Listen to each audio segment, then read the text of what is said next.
Hai sedulur CU Krida Raharja, hari ini kita ada di rumah salah satu anggota CU Krida Raharja yang berhasil mengolah pekarangannya menjadi 5 usaha ini. Penasaran? Ayo ikuti saya.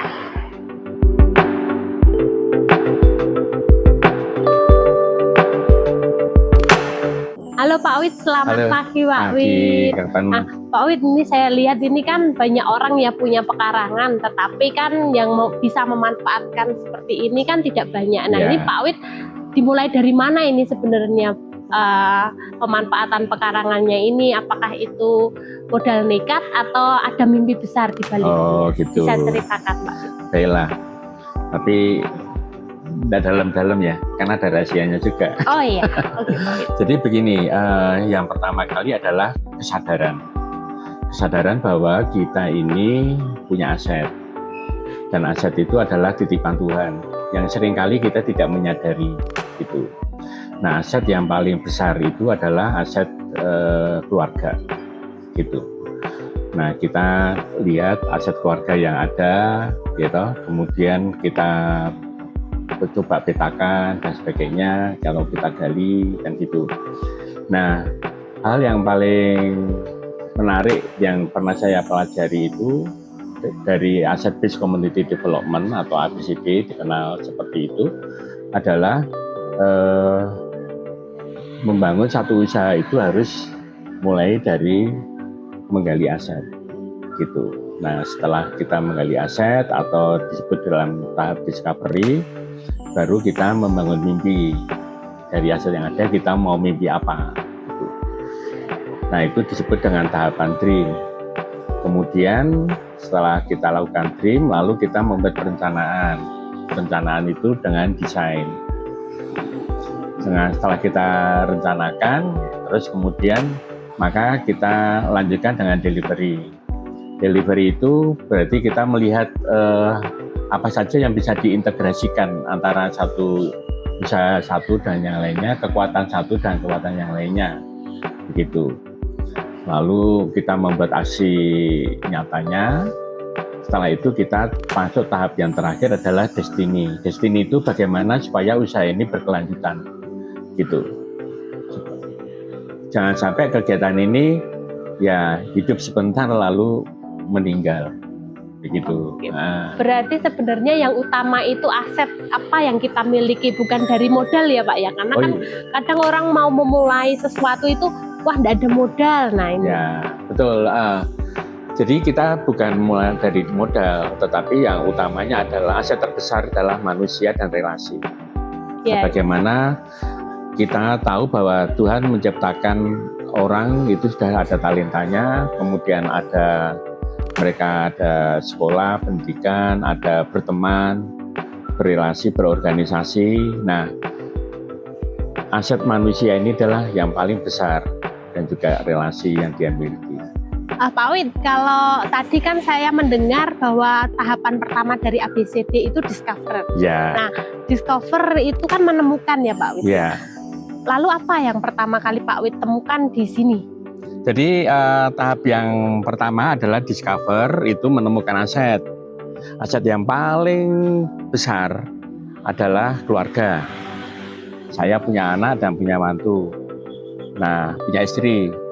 Nah, kita melihat aset yang keluarga paling, mulai dari yang kecil ya, itu anak saya Katrin. Itu lulusan teknologi pangan dari UGM, dia punya pengalaman F&B 3 tahun.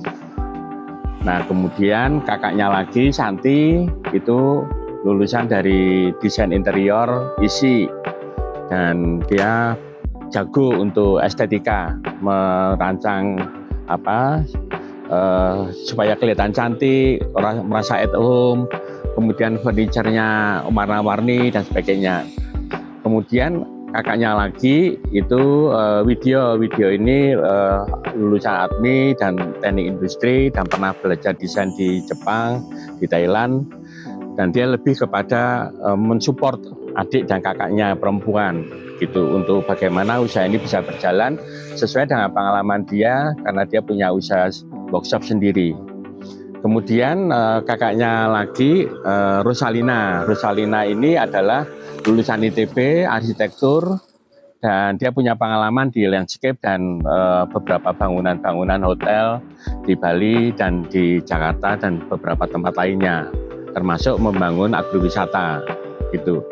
Kemudian yang terakhir adalah Mas Didi. Mas Didi ini suaminya Rosalina, dia adalah teknik sipil dari UGM dan dia punya pengalaman sangat luas untuk bangunan-bangunan besar maupun bangunan-bangunan kecil begitu. Itu aset SDM. Masih yang lebih penting lagi istri saya, Bu Lina. Bu Lina ini punya, itu Bu Lina itu ya. Kemudian dia yang paling tangannya paling dingin lah untuk merawat tanaman dan sebagainya. Dan dia termasuk sebagai pemadam kebakaran di keluarga kami. Gitu. Itu aset sumber daya manusianya. Lalu kita punya aset juga fisik, yaitu pekarangan. Pekarangan ini luasnya 600 meter persegi, ya. Kemudian ketika itu di pojok sana itu ada greenhouse. Dan ini lainnya dulunya adalah bibit-bibit tanaman dari Widodo Farm yang sudah berjalan lama lebih dari 20 tahun. Kemudian kita mau mengembangkan bagaimana ini menjadi diberdayakan lebih bagus lagi. Tempat ini sangat strategis ya, dekat dengan UIN, di sana ada UIN, ini jalan besar. Di sepanjang jalan ini dulu kafe ya. Semua kafe ada 8 kafe gitu. Dan boleh katakan zona kuliner lah. Kalau hari Minggu itu ada pasar pagi ya.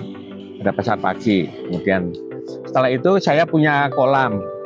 Ini ada kolam ikan, ya ada kolam ikan, kemudian ada irigasi yang di sana bisa saya ambil airnya sehingga air ini mengalir tanpa saya harus memompa dari tanah begitu. Ini adalah aset yang paling penting menurut saya secara fisik. Aset relasi, jauh juga lebih penting. Kami punya relasi Widodo Farm sebagai branding personal gitu.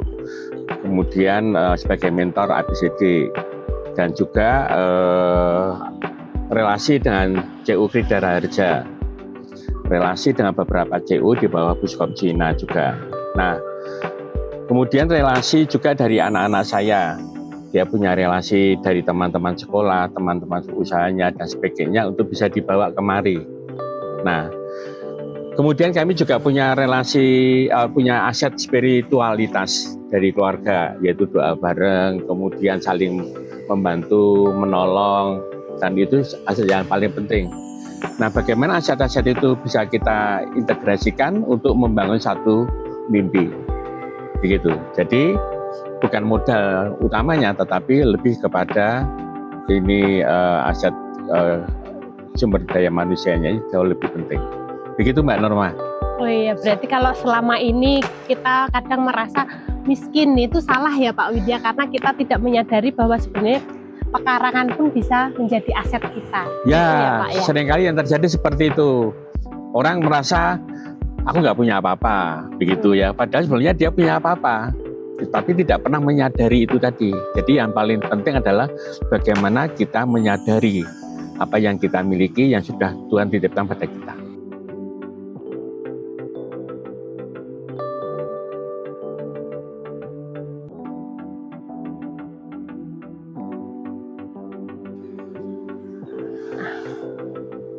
Pak Wid, ini kan ada banyak bunga anthurium nih di sini. Ada yang oranye, merah, putih, dan hijau. Ini semuanya kan bisa petik sendiri. Ya. Nah, ini sebenarnya mimpi apa yang mau dibangun oleh Pak Wid dengan usaha ini? Ya, jadi begini, kami ingin tempat ini menjadi hub green creativity. Jadi ada suatu tempat untuk menumbuhkan kreativitas hijau. Baik untuk pengunjung kafe, ya toh, khususnya untuk pengunjung kafe, dia bisa belajar tentang tanaman, lalu dia bisa petik tanaman atau bisa beli bibit tanaman, lalu dia bisa bawa pulang, sehingga diharapkan ada satu perubahan hidup yang dia bisa bawa ke rumah dengan memelihara tanaman atau ilmu yang didapatkan di usaha ini bersama. Kok saya lihat ambisi sekali sih Pak Wid. ya jelaslah kita mesti harus punya ambisi, mimpi besar, ya toh. Tapi mimpi besar tanpa satu aksi itu akan menjadi wacana. Tapi mimpi besar dengan tanpa ada sistem juga hanya angan-angan. Jadi harus ada satu mimpi besar, ada satu sistem, lalu ada satu aksi, begitu. Dan itu harus dipadukan dan direncanakan dengan baik. Saya rasa ini sesuatu yang unik ya Pak Wid ya, karena semua usaha ini kan saling terhubung. Nah, ini bisa dijelaskan secara sederhana Pak Wid untuk usahanya ini. Oke, baik. Di sini kan ada 5 usaha, ya toh? Ada 5 usaha, yaitu ada Grow Lab, kemudian ada Widodo Farm, kemudian ada Uja Cafe, ada Uja Plan, ya toh? Lalu ada Widodo Farm, kan begitu. Nah, kita masuk di arena ini adalah arena Grow Lab. Dari sini sampai ke sana itu arena Grow Lab, ya toh? Nah, yang pertama kita lihat ini di depan ada rosemary. Nah, rosemary ini biasanya kita ambil ujungnya ini untuk sebagai garnish, begitu. Lalu di sini ini mint, ya, mint juga kita ambil nanti juga untuk garnish di sana, begitu. Kemudian masih ada serai di pojok sana, ada juga bunga telang juga ada di sana yang bisa dipakai untuk garnish. Jadi Grow Lab mensupport garnish ke Uja Cafe. Kemudian Uja Cafe memberikan limbah itu berupa ada kulit jeruk, kulit buah, begitu. Lalu ampas kopi. Nah, semua ampas atau limbah-limbah itu masuk ke Grow Lab untuk dijadikan pupuk dan dibuat sebagian untuk pakan ayam juga, begitu. Nah, kemudian kalau kita lihat Grow Lab berikutnya adalah di sini hasil pupuk itu bisa dipakai untuk wet petal. Bisa berikutnya adalah wet petal, bisa juga dipakai untuk Uja Plan di sana, atau bisa juga untuk tanaman-tanaman di Widodo Farm, begitu. Nah, ini pupuk yang ada, sampah yang ada itu dikumpulkan dalam resbed seperti ini. Ya, ini ada terong, kemudian selada, kemudian di sini ada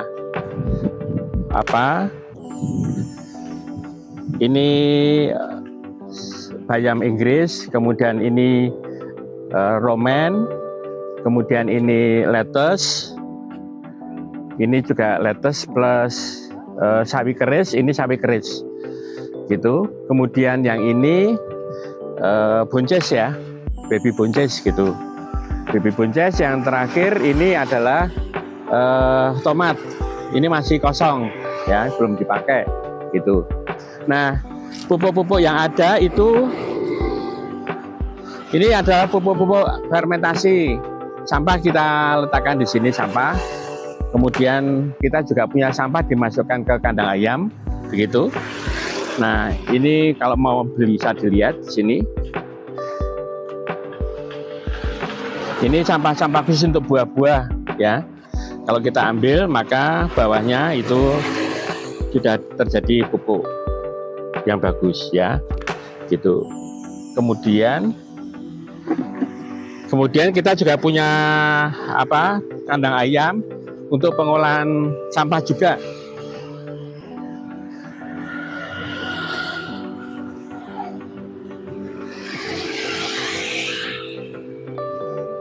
Ini kandang ayam bisa dibagi dua ya. Di sini untuk kandang umbaran ini isinya sampah supaya ayam itu bisa cakar-cakar lalu dia mendapatkan protein ada di sini secara alami. Kemudian yang di sana adalah tempat untuk berteduh atau bertelur. Di sini juga begitu. Nah, kemudian kita pakai pakan fermentasi ya. Jadi kita lihat ini adalah pakan fermentasi.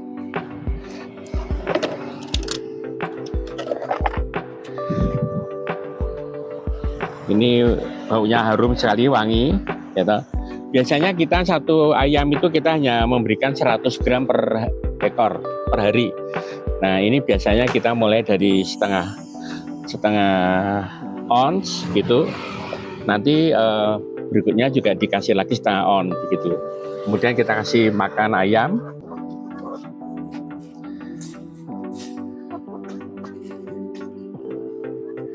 Nah, itu lahap.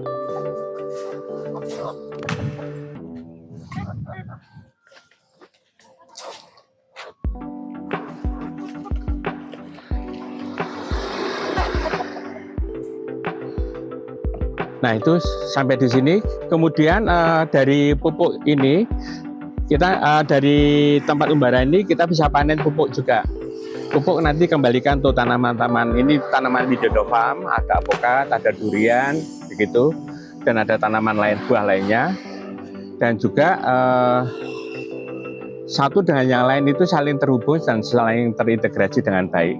Jadi usaha ini tidak saling melemahkan tapi saling melengkapi dan menguatkan, dan dengan terintegrasi baik itu kita bisa menghemat biaya lebih bagus lagi.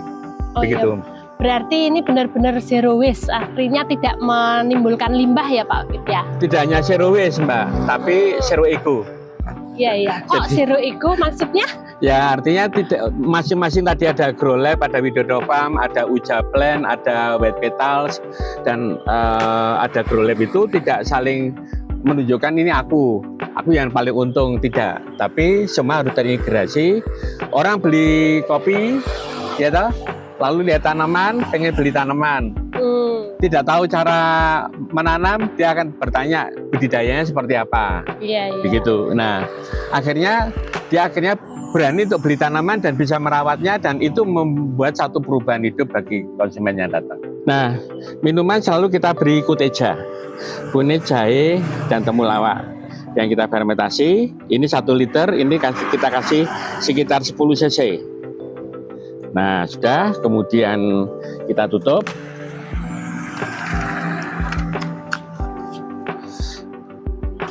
Nah, kita kasihkan ke ayam, ya.